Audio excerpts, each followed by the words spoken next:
और पवित्र कहता हूँ। उसने हम सबको ये अवसर दिया कि हम सब इस छत के नीचे बैठें और महान सामर्थी परमेश्वर जिसने मनुष्य को बनाया है, जीवन का श्वास दिया है, उसके वचनों पर मनन करें, चिंतन करें, उसके निकट आए।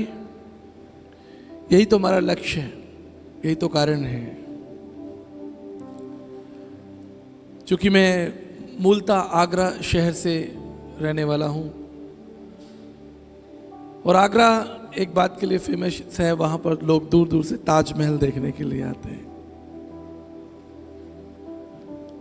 कई बार लोग जो ताजमहल देखने आते हैं उन्हें नहीं पता होता कि शुक्रवार के दिन ताजमहल बंद होता है।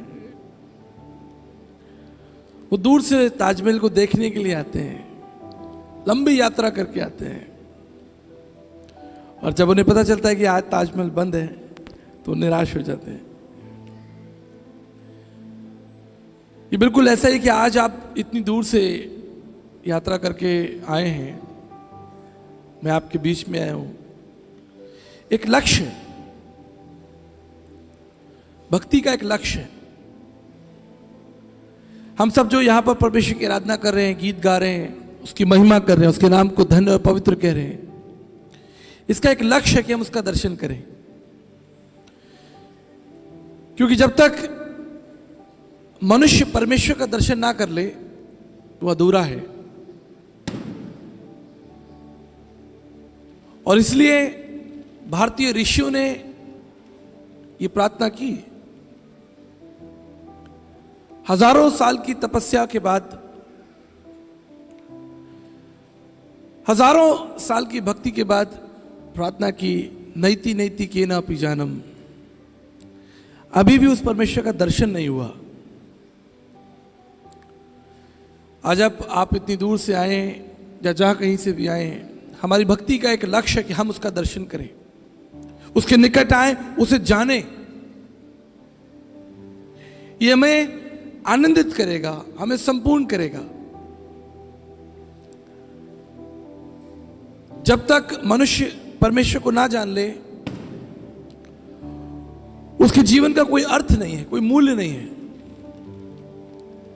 इसलिए भारतीय ऋषियों ने कहा, धर्म अर्थ काम मोक्ष। मनुष्य के लिए जो सबसे बड़ी सफलता वो ये कि अंततः वो उस मोक्ष को, उस सनातन परमेश्वर को जिसने संसार को बनाया, उसे जान ले, उसे पहचान ले और उसका मोक्ष हो जाता है। यही वैदिक ऋषियों की प्रार्थना थी। अस्तो मां सद्गमे तमसो मां ज्योतिर्गमय मृत्यु मां अमृतगमय। हे परमेश्वर, हमें असत्य से निकालकर सत्य की तरफ ले चलिए। तमस माने अंधकार, तमसो मां ज्योतिर्गमय। तमस का मतलब है अंधकार, अंधकार से प्रकाश की ओर, ज्योति की ओर ले चले। और मृत्यु मां अमृतगमय, मृत्यु से शाश्वत जीवन की तरफ ले चले। यही तो हमारे भारत की प्रार्थना रही है। यही तो दाऊद की प्रार्थना रही। उसने कहा, हे प्रभु, अपने उद्धार का आनंद मुझ पर प्रकट कर। आज आपका लक्ष्य क्या है? विशेष रूप से जितने जवान में बैठे हैं, मैं आपसे पूछना चाहता हूं, आपके जीवन का लक्ष्य क्या है?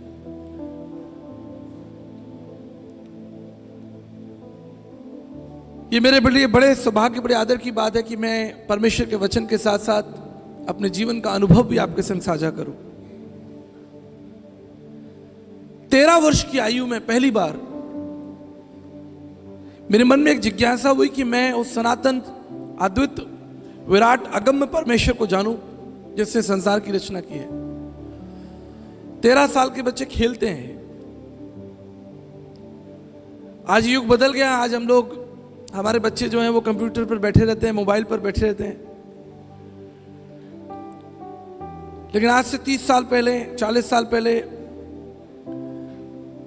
ऐसी कोई व्यवस्था नहीं थी। लोग, बच्चे बाजार में इधर उधर, हम लोग खेतों में और मैदानों में क्रिकेट खेला करते थे।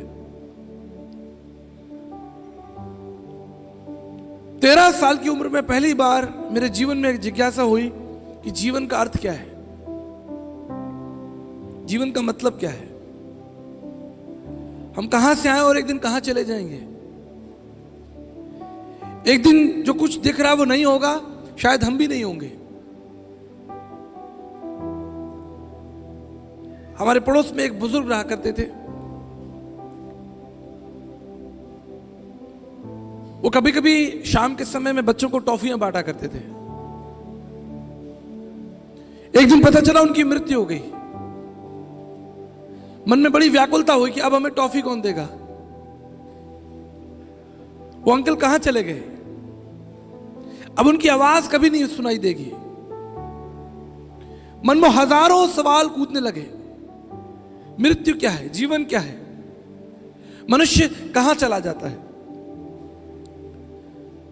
बहुत से गंभीर सवालों ने मुझे 13 वर्ष की आयु में घेर लिया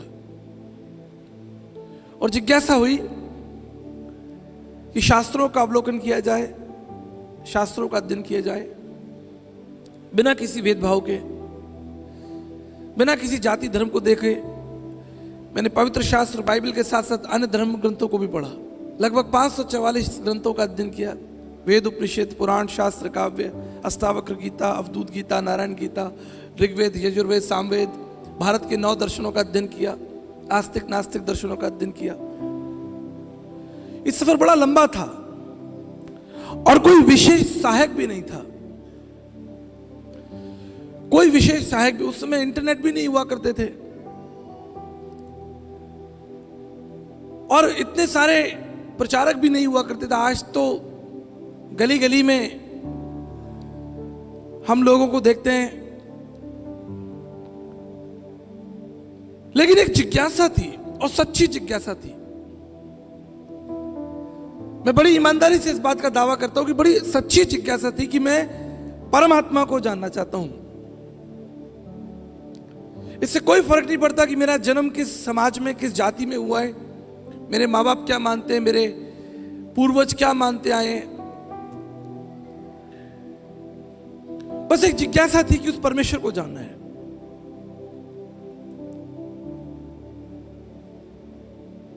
दर्शन कहता है, पापम पापात्मा पाप कर्मा पाप सम्मा त्राहिमाम त्राहिमाम पुंडक्षाम सर्व पाप हरे हरे।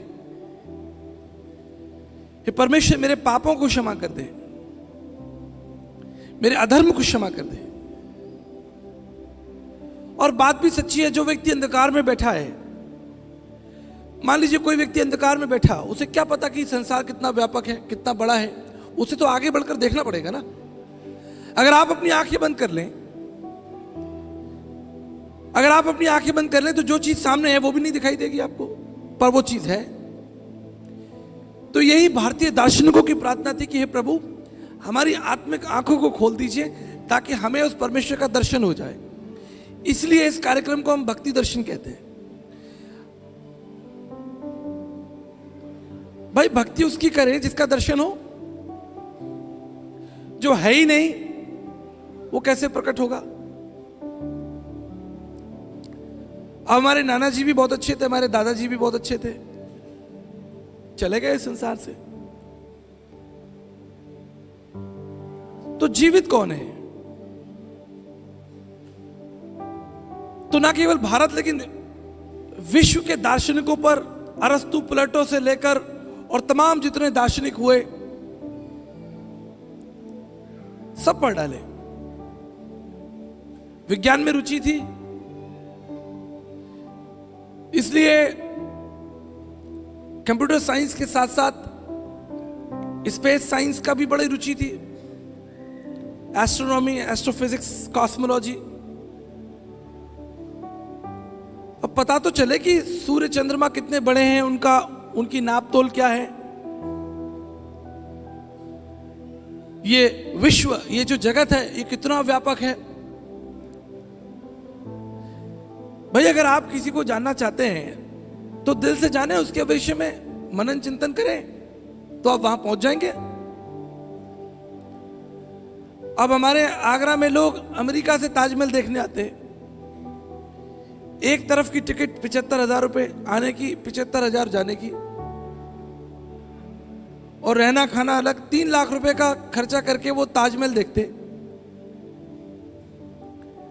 जिज्ञासा है तभी तो आते हैं इतनी दूर तक। जिज्ञासा ना हो तो क्यों आएंगे? तो यदि आपके अंदर सच्ची जिज्ञासा है तो आप उस परमात्मा को जान लेंगे, जैसे मैंने जाना। उसने अपने आप को मुझ पर प्रकट कर दिया। उसने कहा तू मुझे ढूंढ रहा है, ले मैं तुझे मिल जाता हूं। बड़ा सरल है, आप ढूंढे आप उसे पाएंगे, यही तो वचन कहता है, पवित्र शास्त्र बाइबल में यही तो वायदा लिखा है। तुम उसे ढूंढो तो तुम पाओगे। 13 साल की उम्र से ढूंढना शुरू किया, 17 साल की आयु में उसके निकट पहुंचा और 18-19 साल की आयु में उसे पा लिया। और जिस दिन पा लिया उस दिन से निकल लिया कि पूरे विश्व को जिसे पाया है उसका समाचार सुनाएंगे।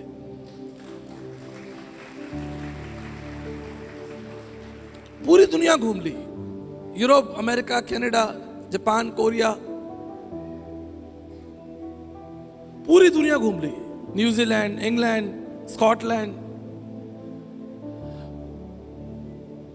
एज ए टूरिस्ट नहीं कि भाई हम घूमने जा रहे हैं, देखने जा रहे हैं, दुनिया को यह बताने के लिए कि ईश्वर कौन है।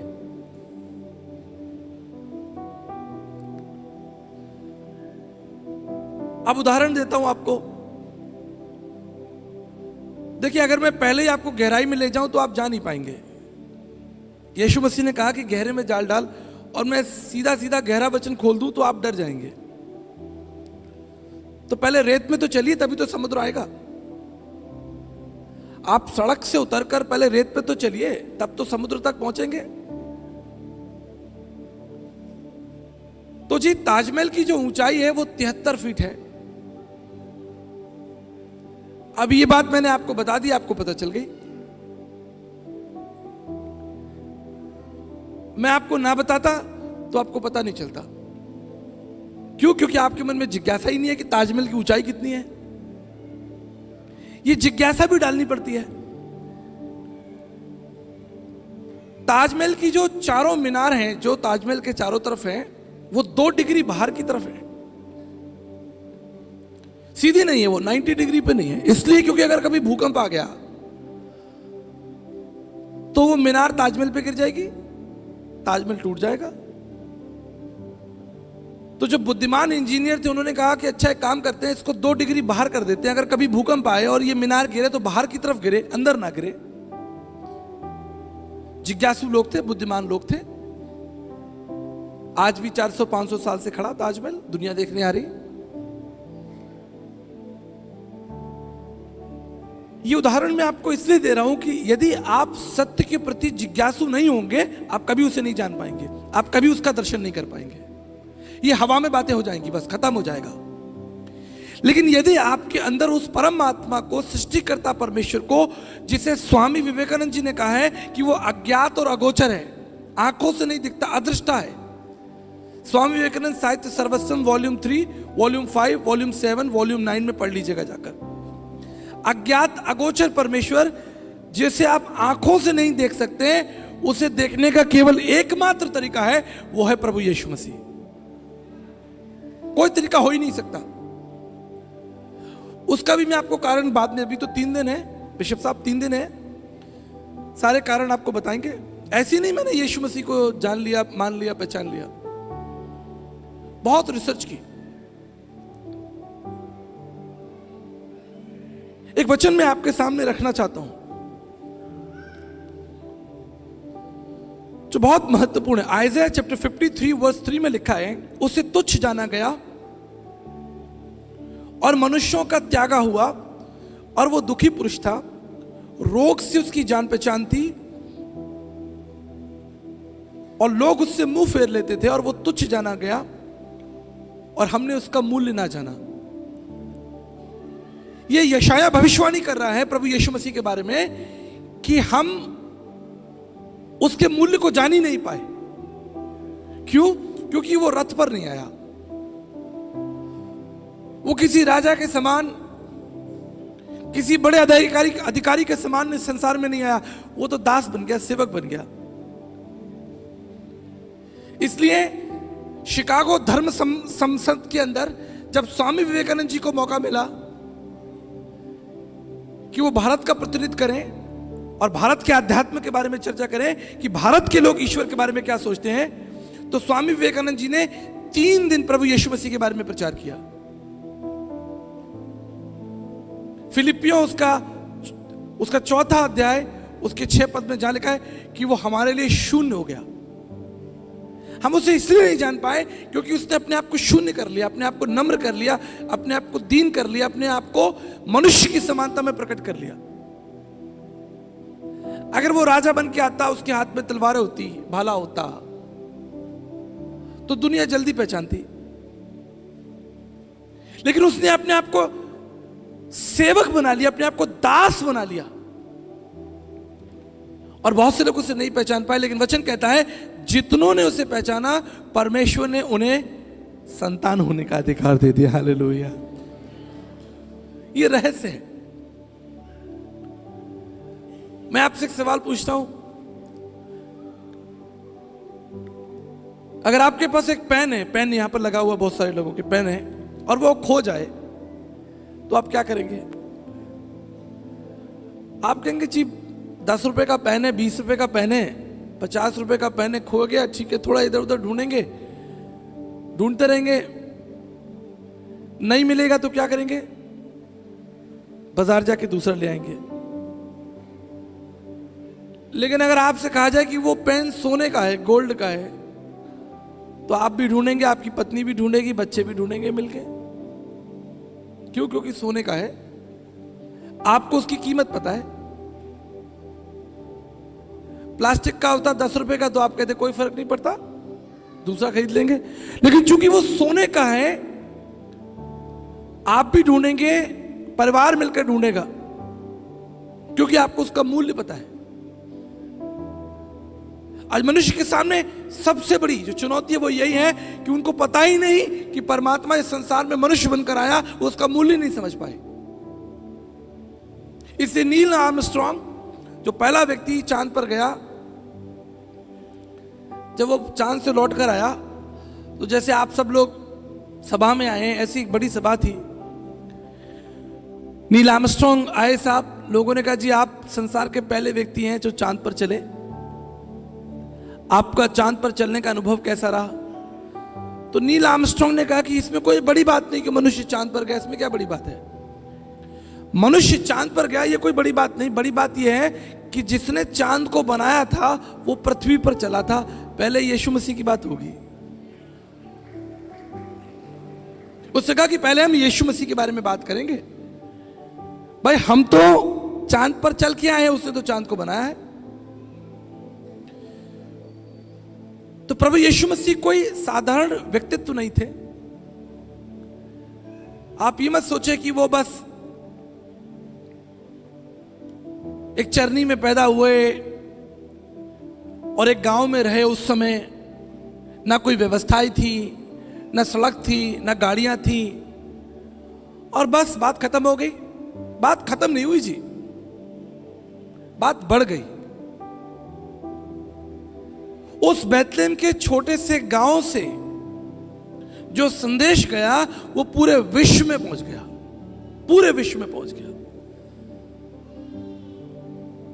प्रभु यीशु मसीह कभी भारत नहीं आए, लाखों करोड़ों लोग भारत में उसकी जय जयकार करते हैं। कभी उड़ीसा नहीं आए, झारखंड नहीं गए, छत्तीसगढ़ नहीं गए, उसकी जय जयकार हो रही पूरी दुनिया में। क्यों?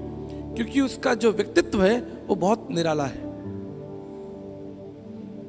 उसे हमारे लिए दुख उठाया। मैं आपको एक बात बताना चाहता हूं,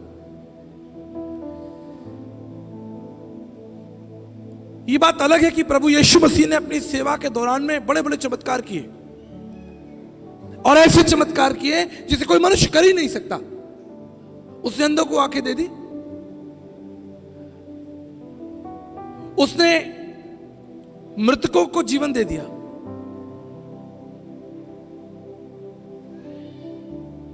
बड़े बड़े रहस्य हम उनके जीवन में देखते हैं। लेकिन जो सबसे बड़ा रहस्य मैं प्रभु यीशु मसीह के जीवन में देखता हूं, आइज़ाया चैप्टर 53 वर्स 7 में लिखा है, वो सताया गया तो भी सहता रहा। इस पर मनन कर लीजिए। वो सताया गया फिर भी सहता रहा और उसने अपना मुंह नहीं खोला। आज जितने जवान यहां बैठे, मैं आपको बताना चाहता हूं, यदि आप उस मसीह का दर्शन करना चाहते हैं, पहले आपको उसकी दुख, उसकी पीड़ा, उसके अपमान और जो कठिन जीवन प्रभु यीशु मसीह ने जिया है आपके और मेरे लिए, वो ताड़ना जो उसने हमारे लिए सही है, जो क्रूस की भयानक मृत्यु सही है, उस पर चर्चा करनी चाहिए। एक बड़ी सभा में मुझे बुलाया गया, कहा कि आचार्य जी आप यीशु मसीह के द्वितीय आगमन पर चर्चा कीजिए। मैंने कहा आपको क्या पहला आगमन पता है? क्या आप पहले आगमन के बारे में विस्तार से जानते हैं? क्या आपकी कलीसिया के लोग जानते हैं कि प्रभु यीशु मसीह ने हमारे लिए कितना दुख उठाया? यह आसान नहीं था। जिसने अदन की वाटिका में आदम और हव्वा की नग्नता को ढका, इतिहास उठाकर देखिए, उसके कपड़े खोल दिए गए, उसे नंगा करके मारा गया। मसीह विश्वास चमत्कारों पर आधारित नहीं है। मसीह विश्वास प्रभु यीशु मसीह के उसकी पीड़ा, उसके दर्द, उसके आंसू, उसके लहू पर आधारित है। कितना अपमान उसने सहा, कितनी पीड़ा उसने सही, शायद आपको इसका अंदाजा नहीं है। हमने इसके बारे में चिंतन नहीं किया, इसके बारे में मनन नहीं किया, हम भूल गए, हमने इस विषय को छोड़ ही दिया। हम मसीह के पास इसलिए आ रहे हैं ताकि हमें चंगाई मिल जाए, हमें आशीष मिल जाए, हमारे काम बन जाए। यह मसीह दर्शन नहीं है, यह मसीह भक्ति का लक्ष्य नहीं है। मसीह भक्ति का लक्ष्य है उस परमात्मा को, उस अदृश्य अगम्य सनातन परमेश्वर को जो मनुष्य बन के संसार में आया, हम उसे जान सके, आत्मा में उसका दर्शन हो जाए, हम समझ जाएं कि यीशु मसीह कौन है, और आपका मोक्ष हो जाए, आपका नाम जीवन की पुस्तक में हो।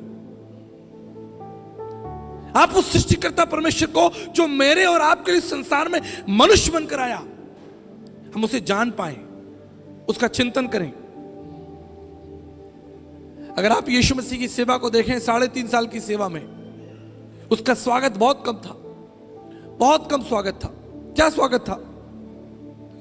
जब उसका जन्म हुआ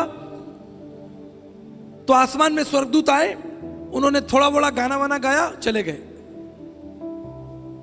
आधा पौन घंटा जैसे अभी आप लोगों ने गाना वाना गाया, अभी आप सब अपने घर चले जाओगे या थोड़ी आप रात भर गाते रहोगे? 2-4 गीत गाए, स्वर्गदूतों ने चले गए। यूहन्ना बपतिस्मा देने वाला, उसने कहा कि भाई उसकी मार्ग सीधी करो, वो भी मारा गया। एक साथी मुश्किल से मिला कि उसका मार्ग सीधा करो, उसकी भी हत्या हो गई। ज्योतिषी आए, अरे मसीह का जन्म हुआ है, सोना मुर थोड़ा लुबान रखा, दंडवत किया, आगे वो दिखाई नहीं कहां चले गए, बस दंडवत करके चले गए, बस यही सम्मान था। वो सामरी स्त्री आई, दुखी स्त्री आई, एक परफ्यूम लेके वो प्रभु यीशु मसीह के पैरों पर रख दिया गया। मिला क्या उसको, मुझे बताइए आप, इस पर चिंतन मनन कीजिए। जकई अपने घर ले गया, थोड़ा स्वागत किया, खाना वाना खिलाया, लेकिन इसके विपरीत आप उसके जीवन में उन बातों पर मनन कीजिए जहां उस पर ताड़ना पड़ी और उसका अपमान हुआ। स्वागत बहुत कम था प्रभु यीशु मसीह का, बहुत कम। कई बार हम लोग प्रभावित हो जाते हैं। मैं आपको बताता हूं, एक बार मैं बंबई सभा में गया तो एयरपोर्ट पर लोग लेने मुझे आए, सामान मामान उठा लिया, बड़े प्यार से होटल में लेकर गए, खाना वाना खिलाया। शाम के समय में बड़ी सभा थी, 25-30 हजार लोग बैठे, सभा चल रही है। दूसरे दिन मुझे जाना था, तो जब मैंने देखा कि मुझे जब लेने आए तो 40 लोग थे, बड़ा तैयार वैयार होकर आए लोग, बैज वैज लगाकर, बुके वगैरह लेकर 40 लोग एयरपोर्ट पे लेने आए। और जब मैं वापस जा रहा था तो एक व्यक्ति छोड़ने आया। मैंने कहा भाई वो 39 लोग कहां चले गए? कैसे? वो अपने अपने घर चले गए। अच्छा जी। और बैग मैंने उठाया तो बैग का वो जो हैंडल होता है वो टूट गया। मैं कहा भाई ये तो बुरे फंस गए हम, अब आप उसे घसीट रहे हैं। अब वो 39 लोग नहीं है, सेवा करने वाले लोग, खाना खिलाने वाले लोग। तो मैं जीवन का रहस्य समझ गया कि जो कुछ आपको दिख रहा है, जो प्रशंसा हो रही है, वो थोड़ी देर के लिए है। आगे तो जो पीड़ा है, जो दुख है, जो संकट है, वो आपको अकेले ही झेलना है। यही तो जीवन है। इसलिए मैं सभाओं में माला वाला भी नहीं लेता। स्वागत का मुझे पता चल गया कि जीवन का रहस्य यही है, कोई मतलब नहीं है। ये सच्चाई है ये, और यही मसीह के साथ हुआ। थोड़ा बहुत उसका स्वागत हुआ, उसे खाना खिलाया गया, एक परफ्यूम की बोतल दे दी गई, इत्र की। हमारे यूपी में बनता है कन्नौज में। इत्र आपको चाहिए तो बताइएगा। सारे इत्र कन्नौज में बनते हैं, उत्तर प्रदेश में, लखनऊ के पास। और क्या मिला? वो सोना मुरलोबान, उसका भी पता नहीं चला आगे क्या हुआ उसका। अंत में जो उसे मिला वो मिला क्रूस, अपमान। यही जीवन है। और यीशु मसीह को पता था, इसलिए उसने कहा कि संसार तुम्हें क्लेश देगा, संसार तुम्हारा अपमान करेगा। आप जानते हैं प्रभु यीशु मसीह संसार में क्यों आए? महिमा और आदर लेने नहीं आए। अगर आप आइज़ाया चैप्टर 6 पढ़ेंगे, वहां लिखा है स्वर्गदूत उसकी आराधना करते, उसकी महिमा करते, उसकी जय जयकार करते हैं। आपकी आराधना और महिमा की उसे आवश्यकता नहीं थी।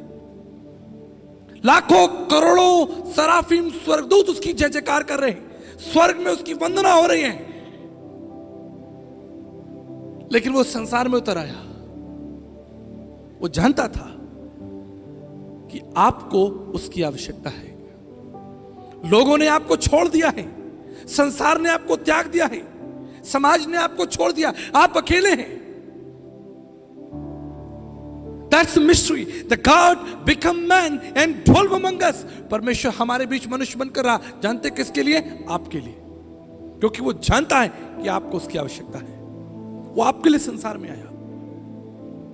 उसने आपको अकेला नहीं छोड़ा। आपको याद होगा जब यीशु मसीह स्वर्ग जा रहे थे, चेले रोने लगे, बोले प्रभु आप जा रहे हैं? यीशु ने कहा चिंता मत करो, मैं तुम्हें अकेला नहीं छोड़ूंगा, मैं तुम्हें अनाथ नहीं छोड़ूंगा। मैं जाता हूं लेकिन तुम्हारे लिए एक सहायक दूंगा। उससे पवित्र आत्मा संसार में भेज दिया। आज वो परमेश्वर जानता है कि आपको उसकी आवश्यकता है। जब आप मृत्यु से गुजर रहे हैं, जब आप अपमान से गुजर रहे हैं, जब आप बीमारियों से और कष्ट से निकल रहे हैं, जब आप पीड़ाओं से निकल रहे हैं, उसे मालूम है जो दुख और जो पीड़ाएं आप झेलते हैं अपने शरीर में, अपनी आत्मा में, वही पीड़ा और वही दुख आपके परमेश्वर ने झेला है। ऐसा नहीं है कि हमारा महायाजक, हमारा प्रभु हमारी पीड़ा को नहीं जानता, इसलिए मैं प्रभु से प्यार करता हूं। That is the valid reason कि जो दुख और जो पीड़ाएं हम सहते हैं, वही दुख और वही पीड़ाएं हमारे प्रभु ने हमारे और आपके लिए सही है। वो जानता है आंसू क्या होते हैं। जब जीवन में निराशा आती है, अकेले होते हैं, आप गिर जाते हैं, टूट जाते हैं, संसार आपको छोड़ देता है, जब आपके किसी प्रिय की मृत्यु हो जाती है। आज ही सुबह जब मैं एयरपोर्ट पर लैंड किया, मैंने अपना फोन ऑन किया। मेरे एक मित्र जो जोधपुर में है, परमेश्वर के दास हैं, सेवक हैं, उनकी पत्नी का देहांत हो गया। उन्होंने मुझे फोटो भेजा, I have lost my wife. हम में से कितने लोग यहां बैठे हैं, हम में से कितने लोग यहां बैठे हैं जिन्होंने अपने प्रियों को खोया है, अपनों को खोया, अपने दोस्तों को खोया है, अपने माता पिता को खोया है। उस कष्ट को, उस पीड़ा को, उस दर्द को, उस अपमान को मनुष्य नहीं भर सकता। मनुष्य थोड़ी देर के लिए आपको शांति देगा, बस मैं आपके साथ हूं, लेकिन आपको छोड़कर चला जाएगा। आप युद्ध के मैदान में अकेले रहेंगे। जब आप अंधकार से निकल रहे हैं, मानसिक और शारीरिक चुनौतियों से निकल रहे हैं, जब आप असफलताओं से निकल रहे हैं, कौन आपका साथी होगा? यीशु मसीह। उससे कहा है ये सब परिश्रम करने वालों और बोझ से दबे और थके हुए लोगों मेरे पास आओ। आप जानते हैं यीशु मसीह संसार में क्यों आया? एक नए धर्म की स्थापना करने के लिए नहीं आया, एक नए धर्म की स्थापना करने के लिए नहीं आया। यीशु मसीह संसार में इसलिए आया कि जो लोग आंसू बहा रहे हैं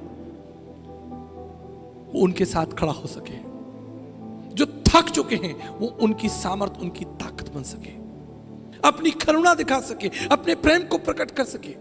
that is the reason Christ came into this world. इसलिए पौलुस कहता है कुलुस्सियों उसका 2 अध्याय और उसके 2 पद में लिखा है, परमेश्वर पिता का भेद अर्थात मसीह को पहचान लीजिए, यही आपकी भक्ति है। आप परमेश्वर के भेद को, उस सनातन भेद को जो हजारों पीढ़ियों से गुप्त रहा, लेकिन अंत में उसने हम पर प्रकट कर दिया। आप जानते हैं, हम वो पीढ़ी हैं, हम वो समाज हैं जो परमेश्वर को जानता है। हम वो पीढ़ी है जो परमेश्वर का नाम जानती है। हम वो लोग हैं जिसने परमेश्वर की महानता को, उसकी आश्चर्य कर्मों को देखा है। इसलिए आप बुलाए गए हैं। इस सभा का निमंत्रण क्या है? यह कोई मनोरंजन की सभा नहीं है। इस सभा का एक लक्ष्य है, इसके पीछे कारण है कि आप उस परमेश्वर को जाने जिसने आपके लिए और मेरे लिए दुख उठाया। आप जानते हैं यीशु मसीह को मारा गया। ये वही यीशु मसीह है जिसके आगे स्वर्गदूत नतमस्तक हैं। ये वही यीशु मसीह है जिसके आगे स्वर्गदूत जय जयकार करते हैं। दुष्ट आत्माएं भाग जाती हैं, बीमारियां चंगी हो जाती हैं, प्रकृति अपना रुख बदल देती है। उसके लिए कितना आसान था कि उसने आंधी तूफान को डांटा और आंधी और तूफान थम गए। उसके लिए कितना आसान था। वो चाहता उस दुख में, उस पीड़ा में अपने लिए भी सहायता ढूंढ सकता था। चेलों ने कहा था कि अपने लिए फौज बुला लो, अपने लिए स्वर्गदूत बुला लो, लेकिन आप जानते हैं यीशु मसीह ने कहा मुझे इस मार्ग से निकलना होगा, मुझे ये कड़वा घूंट पीना होगा। उसने प्रार्थना की, प्रभु यदि हो सके तो ये प्याला टल जाए, अगर ना भी टले तो प्रभु आपकी इच्छा पूरी हो। आज हम में से कितने लोग हैं जब हमारे जीवन में कष्ट आता है, निराशाएं आती हैं, हम टूट जाते हैं, हम बिखर जाते हैं, हम घबराते हैं, हमारा विश्वास हिल जाता है। मेरे एक मित्र थे, इसलिए क्योंकि वो मसीह के भक्त थे, उनकी नौकरी चली गई। उनके बॉस ने उनको निकाल दिया, कहा तुम मसीह के मानने वाले हो, हम तुम्हें नौकरी पर नहीं रखेंगे, पीछे परिवार है, बच्चे हैं, क्या करेंगे, व्यवस्था नहीं है। बड़े व्याकुल हृदय से वो घर आए। उन्होंने मुझे फोन किया कि आचार्य जी प्रार्थना कीजिए, today I have lost my job because of Jesus. आज मैंने यीशु मसीह के नाम के कारण अपनी जॉब को खो दिया है। हम क्या कर सकते थे? हमने घुटने टिकाए और प्रार्थना की। हमने कहा प्रभु आप ही मार्ग निकालेंगे। आप जानते हैं परमेश्वर ने दया की। उस समय वो जॉब जब उनकी गई थी, उस जॉब में उनको 23,000 रुपए मिलते थे, 23,000। लेकिन जब उन्होंने आंसुओं के साथ प्रार्थना की, घुटने टिकाए, परमेश्वर ने उन्हें जॉनसन एंड जॉनसन कंपनी में 60,000 रुपए की नौकरी पर पुनः स्थापना करके दिया। मैं आपको बताना चाहता हूं, आज भी वो परमेश्वर आपके लिए कार्य कर रहा है। आज भी वो परमेश्वर आपके आंसुओं को पोंछने के लिए तैयार है। लेकिन उसका दर्शन कीजिए, उसके पास आइए, उसे जानिए। पिछले दिनों मैं लखनऊ में एक बड़ी सभा में प्रचार कर रहा था। एक जवान लड़का स्टेज पर आ गया, बोला आचार्य जी मेरे लिए प्रार्थना कर दीजिए। क्या प्रार्थना है? कहता है 3 प्रार्थनाएं हैं। कहता है पहली प्रार्थना कि मेरी सरकारी नौकरी नहीं है, मुझे एक सरकारी नौकरी के लिए प्रार्थना कर दीजिए। दूसरी प्रार्थना है कि मेरे पास एक मोटरसाइकिल नहीं है, मेरे पास एक मोटरसाइकिल हो जाए, प्रार्थना कर दीजिए। और तीसरी प्रार्थना थोड़ी गंभीर है, कहता है कि मेरी कोई गर्लफ्रेंड नहीं है, मेरे लिए प्रार्थना कर दीजिए कि मुझे कोई गर्लफ्रेंड मिल जाए। हम क्यों बुलाए गए? संसारिक अभिलाषाओं के लिए नहीं बुलाए गए। हम इसलिए बुलाए गए हैं ताकि हम उस परमेश्वर का दर्शन करें और अनंत जीवन को प्राप्त करें। हमारा नाम जीवन की पुस्तक में हो। आज लोगों की प्रार्थना क्या है? मैं लोगों की प्रार्थनाओं पर दृष्टि करता हूं। हमारे पास घर नहीं है, हमारे पास गाड़ियां नहीं है, हम बीमार हैं, हमारी चंगाई के लिए कितने लोग आप में से आकर कहते हैं या कहना चाहिए कि प्रार्थना कीजिए, मैं परमेश्वर के पुत्र यीशु मसीह को जानना चाहता हूं। कितने जवान हैं यहां पर, लोग मेरे पास में आते कहते, आचार्य जी प्रार्थना कीजिए, मैंने सिविल सर्विसेज के लिए तैयारी की है, मैं एयरफोर्स की तैयारी कर रहा हूँ, मैंने अपना वीज़ा इंग्लैंड के लिए लगाया है, मैं उस व्यापार में हाथ डाल रहा हूँ, मैं ये कर रहा हूँ। एक भी जवान नहीं आता, एक भी जवान नहीं आता ये कहते हुए कि आप प्रार्थना कीजिए कि मैं उस घायल यीशु मसीह को जानना चाहता हूं जो मेरे लिए क्रूस पर मारा गया था। आज की सभा में हम इस पर चिंतन करेंगे, मनन करेंगे। बाइबल बताती है गत्समनी के बाग में यीशु मसीह एक आत्मिक संघर्ष में थे, एक घबराहट थी, एक चिंता थी। मृत्यु सामने है, मृत्यु सामने है। वचन बताता है वो मांस में, शरीर में है, परमेश्वर मनुष्य बन गया है, उसे घबराहट हो रही है, एक चिंता हो रही है, अगले पल मुझे मृत्यु को सहना पड़ेगा। मृत्यु बहुत भयानक है, मैं आपको बताना चाहता हूं। मैं अपने संदेश में कई बार इसका उदाहरण दे चुका हूं।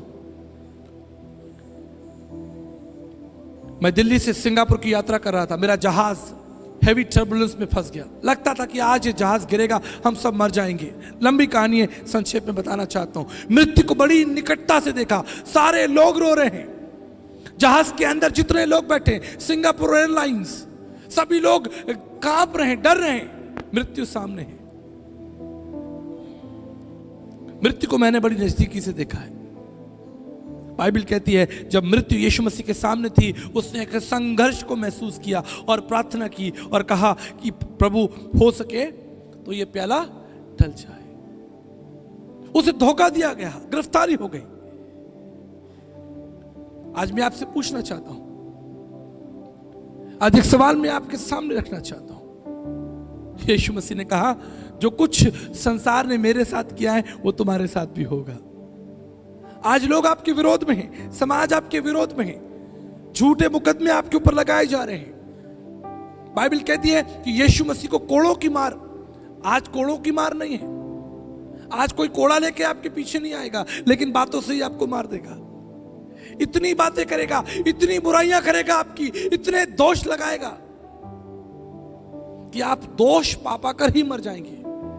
आपको लगने लगेगा अंत में कि मैं इतना बड़ा गुनहगार हूं, पूरी दुनिया मेरे विरोध में खड़ी है। उन कामों के लिए आप पर दोष लगाया जाएगा जिसे आपने कभी नहीं किया। आप पर झूठे मुकदमे होंगे, आपको कीलों से ठोक कर मारा जाएगा, आपके कपड़े खींच लिए जाएंगे। आज संसार की हालत देखिए, बाइबल कहती है सारा संसार पाप में पड़ा है। The whole world is in sin. हमारे यहां उत्तर भारत के अंदर बड़े बड़े अधिकारी, पुलिस ऑफिसर्स घूस लेते हुए पकड़े जा रहे हैं। कोई आत्महत्या कर रहा है, कोई अपने आप को मार डाल रहा है। संसार के अंदर एक भयानक भगदड़ मची हुई है। लोग रो रहे हैं, त्राही त्राही है। यही भारतीय ऋषियों की प्रार्थना थी, त्राही माम पुंडरक्षाम सर्व पाप हरे हरे। हे प्रभु हमें इस बंधन से निकालिए, इस अंधकार से निकालिए। कौन हमें बचाएगा? चारों तरफ त्राही है, कहीं शांति नहीं है। लोगों के अंदर प्रेम खत्म हो गया है, शांति खत्म हो गई है, करुणा खत्म हो चुकी है। समाज के अंदर एक युद्ध चल रहा है, एक शीत युद्ध चल रहा है। जाति जाति और भाषा भाषा की लड़ाइयां शुरू हो गई हैं मेरे प्रियो। लेकिन मैं आपको बताना चाहता हूं, अब भी आपके पास एक आशा है, अब भी आपके पास एक शक्ति है। अगर आपको लगता है सब कुछ खत्म हो गया है, आप टूट चुके हैं, बिखर चुके हैं, सब कुछ नष्ट हो गया है, मैं आपको बताना चाहता हूं आज भी एक जीवित आशा है और उसका नाम यीशु मसीह है। हालेलुया। आप कितनी भयानक परिस्थिति में क्यों ना हो, पूरी दुनिया आपके विरोध में हो, सारा समाज आपके विरोध में हो, आपने सब कुछ खो दिया हो, आपकी नौकरी चली गई हो, आपका स्वास्थ्य खराब हो, आपको लगता है कि आप नहीं हो सकता। मेरे कई मित्र थे, उन्होंने गिव अप कर दिया, उन्होंने कहा आप कुछ नहीं हो सकता, आप कुछ नहीं हो सकता। मैं अपने जीवन के सबसे कठिन दौर में चल रहा हूं, मेरा व्यापार समाप्त हो चुका है, मेरा स्वास्थ्य खराब हो चुका है, मेरा परिवार गलत मार्ग पर निकल चुका है, मेरे बच्चे परमेश्वर को छोड़कर जा चुके हैं, कोई आशा नहीं है, देयर इज नो होप। लेकिन मैं आपको बताना चाहता हूं, यदि आज आप इस संदेश को सुन रहे हैं, मेरी बात याद रखिए। परमेश्वर का वचन, पवित्र शास्त्र बाइबल, यूहन्ना उसके 16 अध्याय और उसके 33 पद में परमेश्वर का वचन कहता है ढांढस बांधो, मैंने संसार को जीत लिया है। हालेलुया। आपको समझना होगा, आप संसार से नहीं लड़ सकते, आप संसार से नहीं जीत सकते। संसार को जीतने वाला केवल एक है। इसलिए दाऊद कहता है वचन संहिता उसके 46 अध्याय और उसके पहले दूसरे पद में कि परमेश्वर मेरा शरण स्थल है। The God is my refuge and my fortress. मैं उसमें शरण लूंगा। आप संसार के ज्ञान में शरण मत लेना। मैं आपको बताना चाहता हूं, संसार की सामर्थ्य के अंदर शरण मत लेना। लोग, आप सोचते हैं लोग मुझे जानते हैं। मैं आपको बताना चाहता हूं, मैं दुनिया के बड़े बड़े सामर्थ्य लोगों के संग बैठकर खाना खाया है, लेकिन वो चले गए संसार से। आज वो संसार में नहीं है। They're not even in this world. तुम मनुष्यों पर और मनुष्यों की प्रधानताओं पर, उनके सामर्थ्य और धन पर विश्वास मत रखना। तुम शरण लेना यहोवा परमेश्वर की, वो तुम्हारे लिए सीधा मार्ग निकाल देगा। यदि आपको लगता है आप कमजोर हो, आप संकट में हो, वचन संहिता उसका 59 वर्स 9 में लिखा है, संकट के समय में यहोवा तुम्हारा बल और तुम्हारी शक्ति होगा। मैं आपको बताना चाहता हूं, यदि आप नीति वचन उसके 3 अध्याय 5 और 6 वचन को याद रखें, यह वचन मुझे बहुत प्रिय है। पूरी बाइबल के अंदर सबसे प्रिय वचन है नीति वचन उसका 3 अध्याय और उसके 5 और 6 पद को। और मैं आपको कारण बताना चाहता हूं। यह लिखा है, तू संपूर्ण हृदय से यहोवा पर भरोसा रखना और अपनी समझ का सहारा ना लेना। यह वचन मुझे क्यों प्रिय है, मैं आपको बताऊंगा। मैं जब छोटा था, मेरी आयु लगभग 8 या 9 साल होगी। मेरे पिताजी रेलवे में ऑफिसर थे और कई बार मुझे मौका मिलता कि मैं उनके लिए भोजन लेकर उनके ऑफिस में जाऊं दोपहर के समय में। मेरी मां मुझे भोजन का डिब्बा देती और मैं अपनी साइकिल चलाकर अपने पिताजी के ऑफिस जाता। और जब मैं ऑफिस जाता, मैं क्या देखता कि मेरे पिताजी के मेज के पीछे बड़े बड़े शब्दों में यह पोस्टर लगा रहता था। मुझे बाइबल के बारे में कुछ नहीं मालूम था, मुझे परमेश्वर के बारे में विस्तार से नहीं मालूम था, लेकिन आप जानते हैं मैंने पढ़ना सीख लिया था, मैंने समझना सीख लिया था। वहां लिखा है, तू संपूर्ण हृदय से यहोवा पर भरोसा रखना और अपनी समझ का सहारा ना लेना।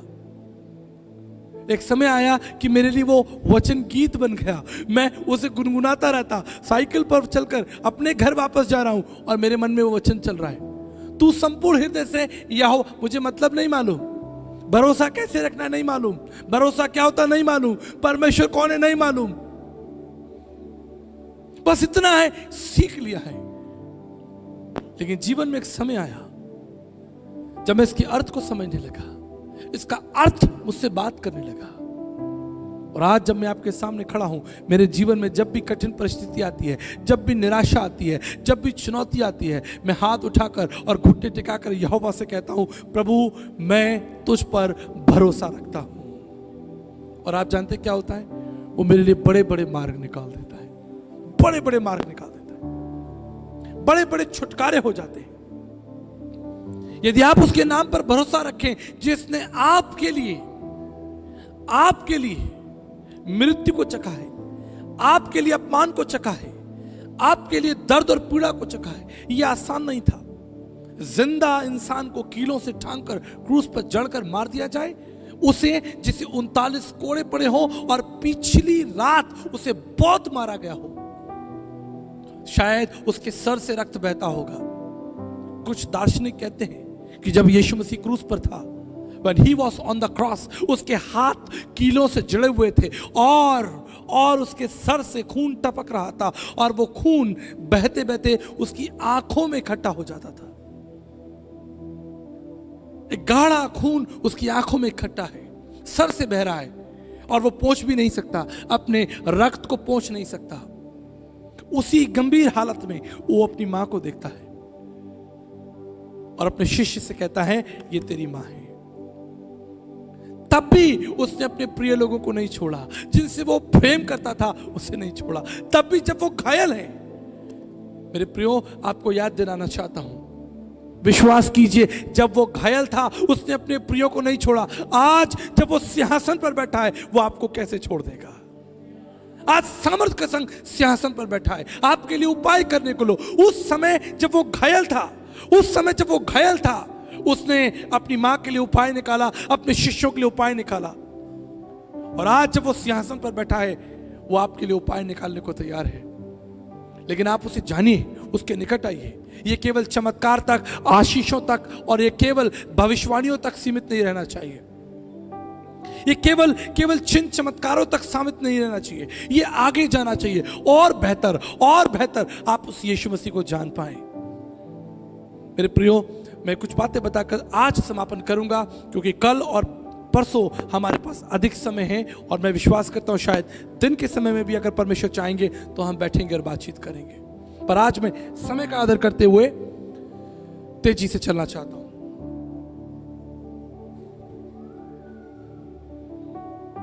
8 नवंबर 2008 को परमेश्वर ने मुझे एक बेटी दी, मेरी बड़ी बेटी जिसका नाम आर्निका है।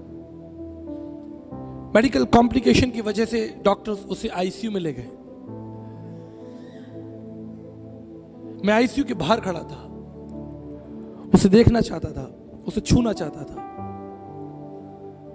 डॉक्टर्स ने कहा कि आज आप उसे नहीं देख सकते, हम कल आपकी मुलाकात उस बच्चे से कराएंगे। दूसरा कल आया, डॉक्टर्स ने कहा कि शायद आज भी हम आपको नहीं देखने देंगे, लेकिन आप विश्वास कीजिए कल आप उस बच्चे को देख पाएंगे। मैं आपको बड़े विश्वास से यकीन दिलाना चाहता हूं, वो सारा दिन और सारी रात, 2 दिन और 2 रात मैं सोया नहीं। 2 days and 2 nights। ये बड़ा कष्टदायी होता है।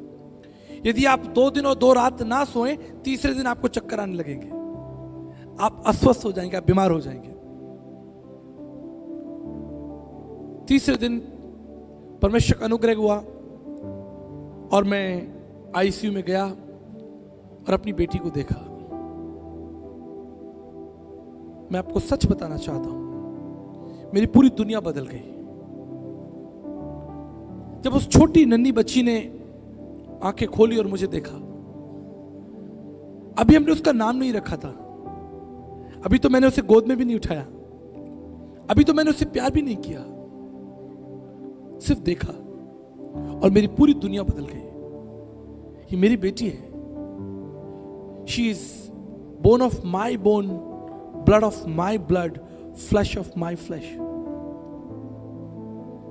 मैं बाहर आया, मैंने परमेश्वर का धन्यवाद किया और मैंने परमेश्वर से कहा कि प्रभु आज मैंने तुझे जान लिया है। यह एक रहस्य है। अब मैं एक पिता हूं और पिता बनकर मैं अपनी बेटी को देख रहा हूं। वो चारों तरफ उसके वो वायर्स लगे हुए हैं, ऑक्सीजन लगा हुआ है, वेंटिलेटर के अंदर रखी है, और मैं डॉक्टर से कह रहा हूं, डॉक्टर साहब इस बच्चे को बचाने के लिए जो भी पैसा खर्च होगा मैं दूंगा। I will give my best to save the life of this child। आप जानते हैं परमेश्वर ने दया की, आज वो बच्ची 16 साल की हो चुकी है, मेरे साथ यात्राएं करती है, प्रभु के बारे में सीख रही है। लेकिन जो महत्वपूर्ण बात मैं आपको बताना चाहता हूं उस पर ध्यान दीजिएगा। वो चारों तरफ उस तार से, जो वेंटिलेशन की तार होती है, जो वेंटिलेटर पर लगती है, उसकी ऑक्सीजन्स, इंजेक्शंस, लेकिन मैंने उसे छोड़ा नहीं, मैंने उसे त्यागा नहीं। मैं आपको बताना चाहता हूं, इस संसार को बनाने के लिए परमेश्वर का कुछ खर्च नहीं हुआ, लेकिन संसार को बचाने के लिए उसने अपना सब कुछ हमारे लिए दे दिया। Let me repeat it in English. To create this world, it cost nothing. इस संसार को बनाने के लिए कोई खर्चा नहीं हुआ, लेकिन इस संसार को बनाने के लिए, बचाने के लिए, to save this world, he lost everything. And that is the gospel. That is the important thing which we have to know this evening. कितने जवान हैं यहाँ पर? हाथ उठाइए। जवान लोग हाथ उठाइए, प्लीज रेज योर हैंड। मैं विशेष आपके लिए प्रार्थना करना चाहता हूं, अपने स्थानों पर खड़े हो जाइए। When I was 13 year old, जब मैं 13 साल का था, मेरे मन में एक जिज्ञासा थी, एक ही जिज्ञासा थी कि मैं परमेश्वर को देखना चाहता हूं। आज आपकी जिज्ञासा क्या है? मैं जवानों से पूछना चाहता हूं, जितने भी जवान यहां खड़े हैं, आपकी जिज्ञासा क्या है? आप सोचते हैं कि शायद मैं एक अच्छी नौकरी पालूं, मैं एक अच्छा जीवन साथी पालूं, एक अच्छा घर बना लूं, गाड़ियां हो, देश विदेश की यात्रा कर लूं। लेकिन बाइबल एक बात कहती है, यदि तू सारे संसार को प्राप्त कर ले और अंत में तेरे आत्मा की हानि हो तो तुझे क्या फायदा, क्या लाभ होगा? एक जवान यीशु मसीह के पास में आया। Listen it very carefully, very important. एक जवान यीशु मसीह के पास में आया और उसने यीशु मसीह से कहा कि अनंत जीवन का अधिकारी होने के लिए मैं क्या करूं? यीशु मसीह ने कहा मेरे पीछे हो ले। लेकिन वो जवान डर गया, क्योंकि उसके पास बहुत से पैसे थे और वो उन पैसों को खोना नहीं चाहता था। आज आपके सामने बहुत सी ऐसी चुनौतियां होंगी। मेरा कैरियर है, मेरा फ्यूचर है। आपको लगता होगा ठीक है, मैं चर्च जाऊंगा, प्रार्थना कर लूंगा, ये काफी होगा। पर ये काफी नहीं होगा। बाइबल कहती है दाऊद जब छोटा बच्चा था, जब वो छोटा बच्चा एक बालक था, वो भेड़ बकरियां चराता था। आप जानते हैं जब वो बच्चा ही था उसने यहोवा के लिए गीत लिख दिए। जब वो बच्चा ही है, छोटा बच्चा ही है, उसने यहोवा की स्तुति लिखनी शुरू कर दी। समय आया, परमेश्वर ने उस पर दृष्टि की, बोला यही बच्चा है जिसने भजन संहिता लिखी है, यही छोटा बच्चा है। जब ये बालक था मेरी स्तुति करता था, मैं इसे सिंहासन पर बैठाऊंगा। आप जानते हैं उस गडरिये को परमेश्वर ने राजा बना दिया। हालेलुया। क्योंकि वो डरा नहीं। आप जानते हैं दाऊद ने जितनी भी लड़ाइयां लड़ी वो सारी लड़ाइयां जीत ली, क्योंकि परमेश्वर उसके साथ था।